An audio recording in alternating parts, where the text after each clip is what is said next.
the madness that has led up to this is finally put to a halt.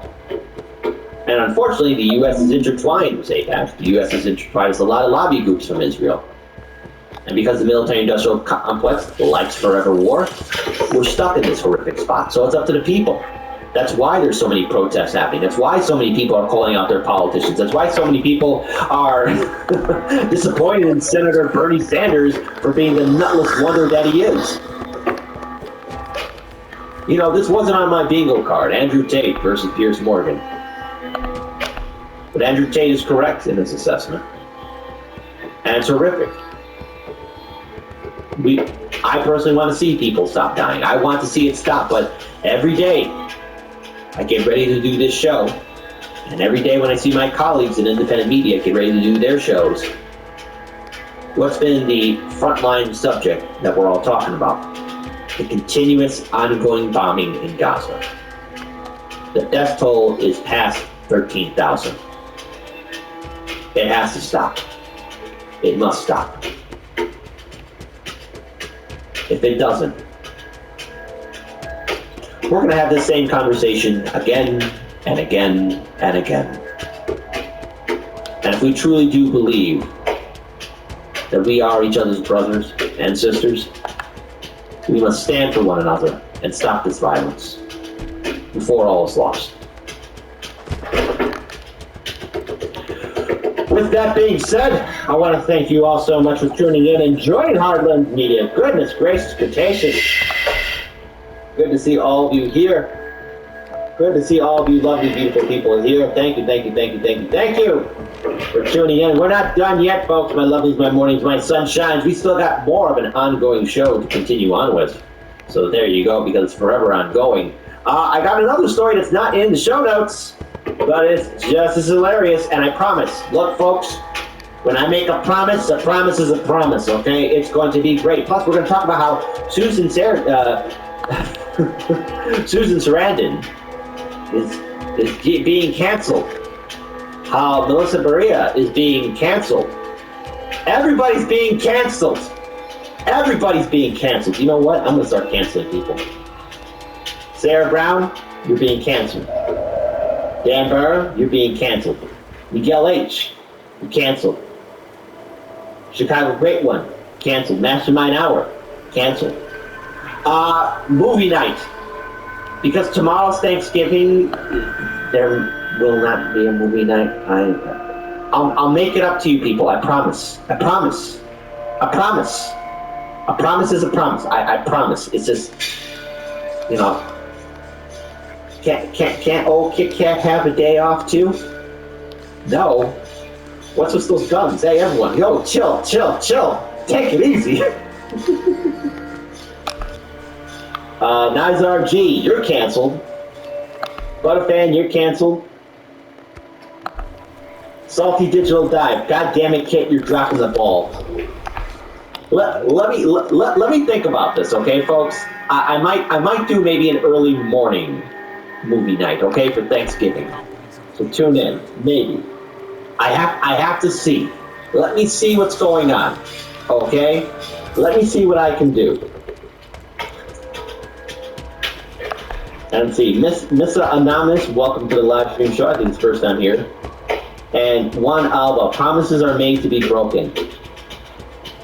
Kit gives you his word as a Cabello. Yes, as House Cabello, I promise. And oh my goodness, we got 300 plus people watching. Can we get the 420 likes? Now, folks, let's get started. Hold on, let's check what's going on. Rockfin here real quick. Shout out to our Rockfins going on. Hey, Rem, good to see you. Denver Attaway. Good to see you as well. Denver Attaway, this discussion is sketchy because Tate is connected to the CIA and Piers Morgan is pathetic biatch. Additionally, October 7th was an Israeli operation. True. You know, I just find it interesting that all those concrete walls and towers and barbed wire, how did you not see that haymaker coming? I mean, I get it, right? Because just a short reminder, good old G.W. Jr., George Bush Jr., you know, he was told something was going on. He told his His team. All right, you covered you covered your wazoos. Brilliant.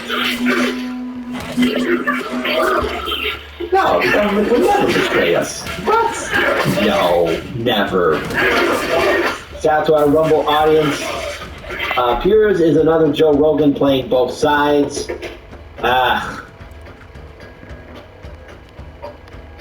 You know, I actually, by the way, before I get started with the next segment, I actually saw that Joe Rogan interviewing The Rock segment. It wasn't that good.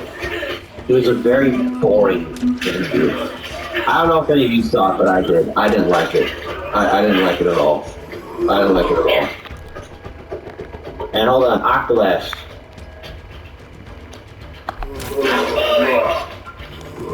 Wait. Dabby Dabs, did you know what? Get up and meet Wendy Carvalho at the White House Counselor. Go to the White House Counselor right now. And Octolash, what's trending on Twitter right now? Hold on, something's trending on Twitter. What? What happened? What happened? Who's Octolash? If you can, find a way to signal to me what's trending. Oh, Jenna Ortega. Whoa, let me go see this. Let me go see this real quick, because that's going to be the following segment.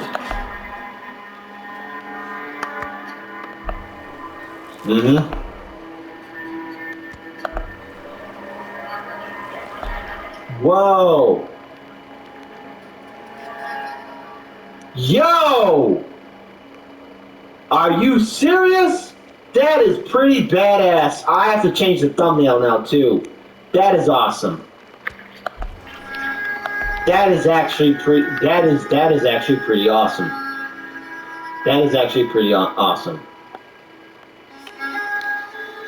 Wow. Okay, let me just look a little bit more into this, but first let's get started with our next segment of the day. Spoilers, stay tuned to Hard Lens Media. We got something spicy. Let's go. Hey folks, nothing's gonna get you happier than talking about electoral politics. Not Biden. Boom. Let me start it over again. Stuttered there. I'm not perfect. All right, folks. Nothing's going to get you more excited than electoral politics, right? Trump widens lead over Biden to 4 points in a national survey. Goodness gracious, cretaceous, what is going on? Apparently, Biden is losing more and more ground, as I've said before in the past. So former President Trump widened his lead against President Biden by 4 points in a hypothetical 2024 presidential match. Two old men fighting over a cold bowl of soup. That cold bowl of soup is America. So no matter who wins, Goldman Sachs is going to have the final say, and you have to work not 3 jobs, but 6 jobs just to make ends meet. You think you're going to get a full tank of gas in this economy? No. How dare you? The Emerson College polling survey released Wednesday shows Trump holding on to his 47% support, while Biden fell to 45 to 43%. About 10% of voters in the poll were undecided. Independents, flex your power. Show yourselves. The survey also found that if a third-party candidate were added to the hypothetical situation, such as RFK Jr., Dr. Cornel West, or Dr. Jill Stein, support for both Trump and Biden fell, and the amount of undecided voters increased. Very good. Look, I've made it abundantly clear how I feel about the Democratic establishment and the Republican establishment. I am all for independents and third parties. Do I think the independent and third-party candidates should be doing more? Absolutely. I have a very high standard, and I really am disappointed in some of their buffoonery, okay? So there we go. But that's a story for another day. Biden's dip in support is notable because at this time last year, he was leading Trump. Yeah, okay. If you want to believe that. Said in its report, the most significant decrease in backing for the president came from female voters because, gee, Roe v. Wade died under which administration again? Last November, Biden led Trump by 4 points, whereas this November, he trails Trump by 4, said Spencer Kimball, the executive director of the Emerson College Polling. Several key groups have shifted in the past year.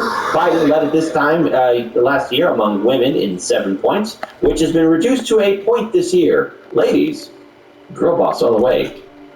The survey also found that Biden lost support from voters of color. Among black voters, Biden lost 15 points. Among Hispanic and Latino voters, he lost 11 points. The president also lost 13 points from voters under the age of 50, and he's down 16 points among four-year college graduates, the pollsters found. Generally, voters say they are excited about the 2024 election. Only 36% said they were not. I'm just curious to how this election will play out. Excitement varies based on the candidate, the Emerson College noted. Almost half, 46% of Trump voters said that they are very excited about the upcoming election compared to only 29% of Biden voters. Vote blue no matter who. You did this to yourselves, and I don't care. When put up against the GOP presidential candidate, Nikki Haley, that's not her name. Biden and former South Carolina governor come up tied with 38%. A quarter of voters said they were undecided. The new survey was conducted November 17th through the 20th among 1,475 registered voters and has a margin of error of 2.5 percentage points. So what can we say about this? Now, this video was somewhat edited here and there, but the reporter is asking some very legitimate questions to the White House press secretary. No, not to the White House counselor or counsel, but to the White House press secretary. I found it hilarious, and I think it's hilarious too. So let's enjoy it. I want to ask about polling. Polling? No, not that kind of polling. Get your mind out of the gutter. I'm talking about polling among voters. People have opinions, rightfully so, as they should. Because this reporter right here, at this press event, is asking the White House press secretary a legitimate question. The answer will surprise you. In February, the president conducted an interview with, I believe it was Telemundo, and he was asked about the dismal state of his job approval rating. And he answered in words to this effect, "Do you know anyone that believes the polling these days?" And he talked in some detail about the difficulty of getting people on the phone and compiling accurate polling. Whenever you're asked about the president's dismal job approval ratings, you say we're not going to look at polls. We look at his accomplishments. And yet, when you are asked about various domestic policy initiatives, you will say these poll very well. People support what the president wants to do. If you look at the individual subjects on the polling, they support what the president's agenda is. So, once and for all, are only certain polls valid in your eyes, the ones that support your agenda, or is the polling data that shows that President Biden has been stuck for 2 years at the low 40s in his approval ratings, are those valid? Those seem like very valid questions indeed. You know, remember, folks, in 2020, so many people were hyping up how Biden was better than Trump. And now, as we enter into 2024, because November is almost done, we enter into December, here we are, again. But this time, it's the Uno reverse card. Biden is struggling against Trump. Polls that show that the electorate at large, and also significant majorities within the Democratic Party, believe that the president is too old. The polls that show the American people and also significant majorities within the Democratic Party don't want him to run again. And the polls that show his handling of the economy, foreign policy, all of these dismal polls, his job approval ratings, does the White House have any basis to challenge the accuracy of that polling? Happy Thanksgiving, everyone. No answer. Yes, this video was somewhat edited, but that's pretty much what every person in the Biden-Harris administration is doing. Happy Thanksgiving. Gotta go. All right, that's it. That's it. Empty podium. And they say that Trump was the master at the empty podium. Democrats, you dug your own grave. It sucks to see this because, you know, I remember when I had hope. I remember trying to warn my fellow liberals and Democrats saying, hey, you know, heads up, man, we got to change. And as time progressed forward, after 2016, after 2020, you know, you just realize, if I'm going to be insulted, I might as well just go all on out and just say, F you, DNC, Democrats, liberals, vote blue no matter who. What leg do you have left to stand on? What platform do you have? What propaganda are you going to start throwing at us now? The numbers are abysmal for Biden, and Kamala Harris is even below Biden. You have nothing. and you're still running with that old dog? Charge. Bernie, hey, oh, That see, night you endorsed by pondered her. the planets. Did anyone Those really moments